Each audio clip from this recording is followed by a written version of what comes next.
This lecture is looking at the United States economic and social effects of independence.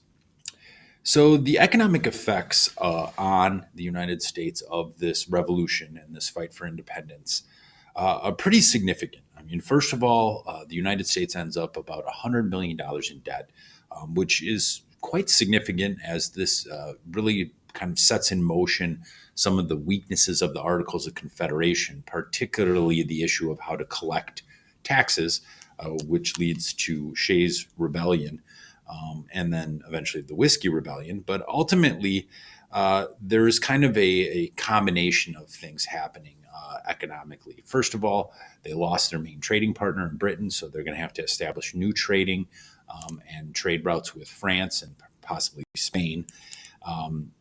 It was a positive effect that they were able to control much of this trade, but with France replacing British interests as well as the rise of industrialization, there's this a lot of question marks economically for the United States as a result of this. Another big positive thing, however, is that maybe they don't need that as much. And in fact, the opening of the Proclamation line, which allowed the U.S. To start moving westward, is going to very much increase their economic standing and their power. And again, it's all about the Benjamins, right? Because when you get back into it, it's all about the Benjamins. Sometimes the Grants, too. All right, so socially, you're going to have a lot of specific changes.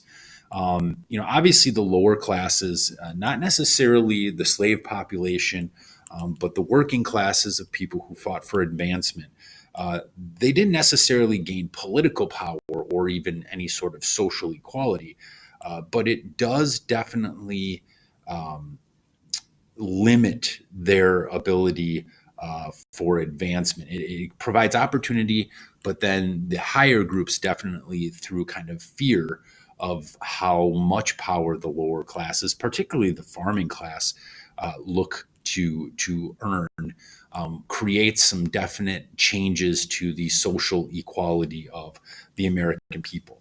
But ultimately, it led to the creation of a stronger federal government because of those kind of fears of those federalists having of there's the general population gaining control of each individual state and kind of dictating the control of the more wealthy and powerful elite. This creates more federal government, more power and authority. The people with the money benefit. Those that are the working class basically struggle for a long time. However, this is definitely something that will lead to opportunity. And so while initially the revolution isn't as revolutionary as we would think today, for the time period, it was very, very, very freedom based. Now, on the other side of this coin, the people who are the real losers in this situation are particularly the Native Americans, because since they sided with the Brits, they're viewed as kind of the losers, and ultimately their interests aren't even addressed in the Treaty of Paris.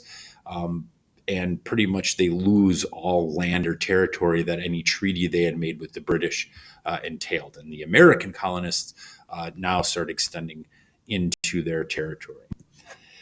All right. Now, the biggest loser of all would be the slave state.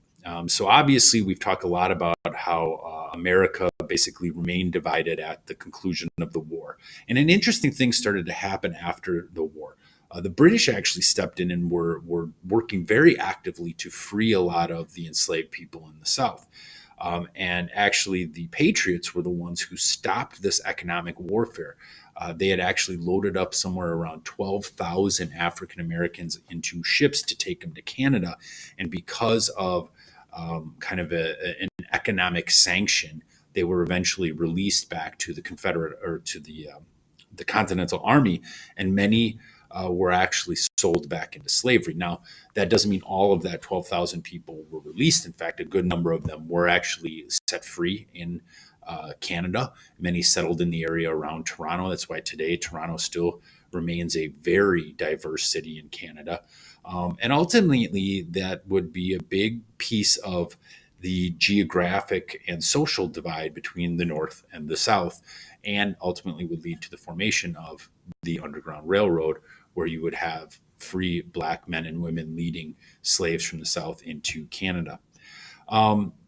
And I mean, really, ultimately, 7 of the 13 colonies abolished slavery well into the start of the United States, but the institution continued. And especially when we get the development of the cotton gin, that will make it even more profitable in the early 1800s, which will keep the slave system going. We'll talk a little bit more about this in the second trimester when we look at the institution of slavery itself in the Americas, and also kind of lead that into most of what we'll look at in the second trimester, focused on the advancement of African American rights and freedoms in the Americas during the late 19th and early 20th century.